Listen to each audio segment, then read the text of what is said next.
Today I will show you a 2021 comedy film, titled Spoiled Brats. Spoilers ahead. Watch out and take care. Francis Bartek is a Polish descent millionaire that came to France and worked his way up in the construction business. Now living in Monaco, he has two sons, Philippe and Alexander, plus a daughter, Stella. None of them work, they live off daddy's money and are incredibly spoiled. Alexander keeps skipping class to sleep with women of all ages, Stella spends all day shopping, and Philippe keeps coming up with bad ideas for projects and dropping company chores his dad gives him in exchange for partying. All of them are terribly rude to servants and workers as well. One morning, Philippe comes to Francis' office with a very dumb idea, hiring people to break in your shoes before you wear them. Francis, who can't bring himself to scold his kids in any way since their mother died, says he'll think about it, but his associate and close friend Ferruccio points out how ridiculous the idea is. Philippe leaves after Francis gives him a package to deliver for the company, and Ferruccio scolds him for not being stricter with his family. The excuse of their mother's death isn't enough anymore. 15 years have passed and they're adults now. Meanwhile, at the Bartek mansion, Stella's birthday party has already started. Her lazy Argentine boyfriend, Juan Carlos, tells his audience stories of his land while continuously declaring his love for Stella while she gets more and more irritated by the lack of juice. She goes to the kitchen to yell at the service and is interrupted by Matthias, an old acquaintance of hers who is working with the catering service and doesn't hesitate to point out she's only happy to see him because he'll be working for her all night. Francis spends some time in his home office before joining the party, talking to a portrait of his wife while wondering where he went wrong and getting offended when his housekeeper, Marguerite, tells him he's depressed. He finally leaves the room when he hears some ruckus outside and finds Carlos destroying an expensive bottle of vintage champagne when trying to open it by throwing a golf ball at it. Obviously he's failed, but instead of accepting the responsibility, he blames the waiter holding the bottle for moving. Afterward, he and Stella request to talk to him in private, so he takes them back to his office and listens to them while cleaning his shotgun. Francis obviously doesn't approve of Carlos and he lets them know this when he hears he wants to get married to Stella, also pointing out that Carlos will be using Francis' money instead of what he supposedly has in Argentina. Stella gets angry and reminds Francis he's always been an absent dad, so this isn't her asking for permission to get married, she's just letting him know before the couple storms out of the room to keep on partying. While Stella announces her engagement to the entire party, making her best friend upset, Francis receives a call from Ferruccio telling him that as he suspected, Philippe never did the chores they asked him to, he went to a party instead, as confirmed by a video he's posted on social media. At that moment, the principal of Alexander's school arrives at the house ready to kill Alexander not only for skipping classes but also for sleeping with his wife. Alexander appears on top of the stairs then with both of the principal's daughters by his side because he's also been sleeping with them. The principal tells Francis he regrets accepting Alexander at his school as a favor after he was turned down by everyone else before chasing Alexander through the house. Seeing all his children getting in trouble like this together is the last hit to Francis' stress and his body finally gives in, causing him a heart attack. Francis wakes up later in the hospital with Ferruccio sitting by his side. His children arrive as well, but instead of being considerate, they start arguing among themselves about dumb things, causing the heart monitor to show how Francis' heart is starting to beat faster under the stress again. Ferruccio kicks them all out before asking Francis if he thinks his wife would be proud of them. 2 months later, the three siblings arrive at the house, desperate to find their father after discovering their credit cards and cell phones have been blocked and there isn't Wi-Fi in the house either. At that moment, a group of policemen arrive as well and start surrounding the house and taking their cars, claiming they have a search warrant. Francis shows up then with his shotgun in hand and tells his children to follow him so they can sneak out of the house, and when they reach the road, he makes a random driver stop by threatening him with his weapon, and the family takes his car to leave the area. As soon as they are out of sight however, Ferruccio appears next to the driver and pays him for his service. While driving to Marseille where they'll be safe, Francis explains the company is in trouble after some funds have been misappropriated, so their accounts have been frozen and now they're wanted by the law for fraud.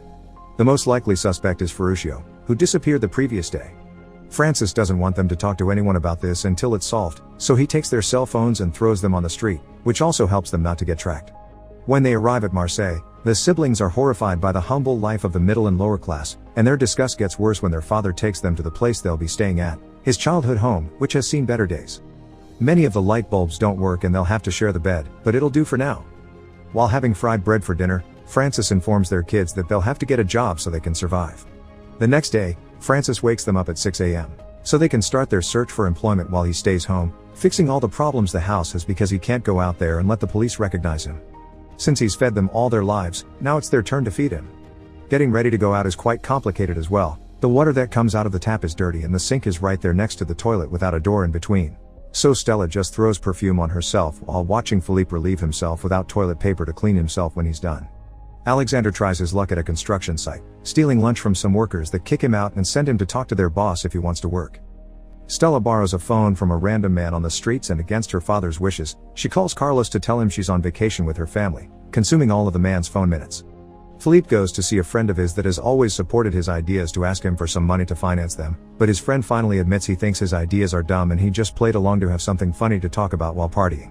Some hours later, both Alexander and Felipe return home without a job, and the same happens with Stella, although she carries some expensive clothes bags with her.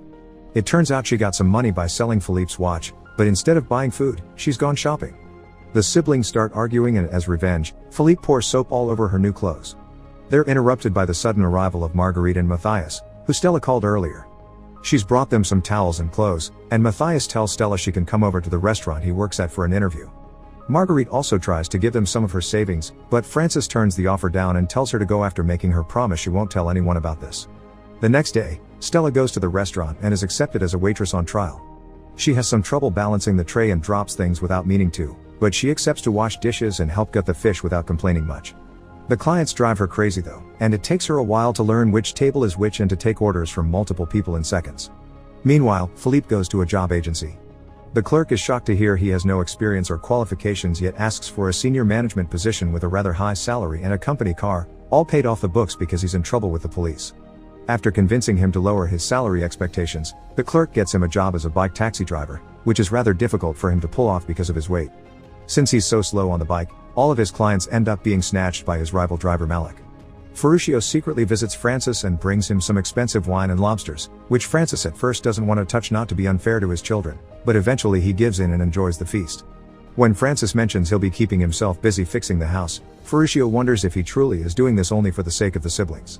Suddenly, they can hear some noises coming from the house and they grab the shotgun to investigate, only to find that Alexander, instead of going job hunting, stayed in and slept all day. Francis quickly sends Ferruccio away and tries to clean the dishes before his son sees them, but it's too late. Alexander finds him and recognizes the lobster shell. Thinking quickly of an excuse, Francis tells him he's fished the lobster and Alexander believes it, saying nature always provides. At the end of the day, Felipe and Stella bring some money home, which Francis divides into food money and fixing the house money. When they hear the only thing Alexander did all day was to make a hammock and sleep, they get angry and don't share dinner with him.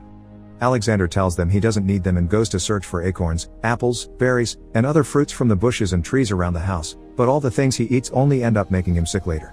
The next day, Francis tells Alexander he can earn his share by helping him fix the house. He wonders why Francis never sold it, considering they didn't use it before this, but Francis only replies it has sentimental value. At the restaurant, Stella argues with a client after the man is incredibly rude to her because his dish was missing an ingredient. She's rather upset when she goes to the kitchen to ask for it and thinks of quitting, but Matthias points out this is how she's always treated waiters as well, so she shouldn't be surprised to get the same treatment in return now. Stella learns to open her eyes to reality and decides to stay and be humble, so Matthias rewards her by showing her what they do to rude customers. The cooks spit on their food. Afterward, Stella starts working extra hard, cleaning floors and washing dishes as needed. In the evening, after dinner, the siblings start arguing about who will wash the dishes, and Felipe accidentally mentions Stella used to be anorexic.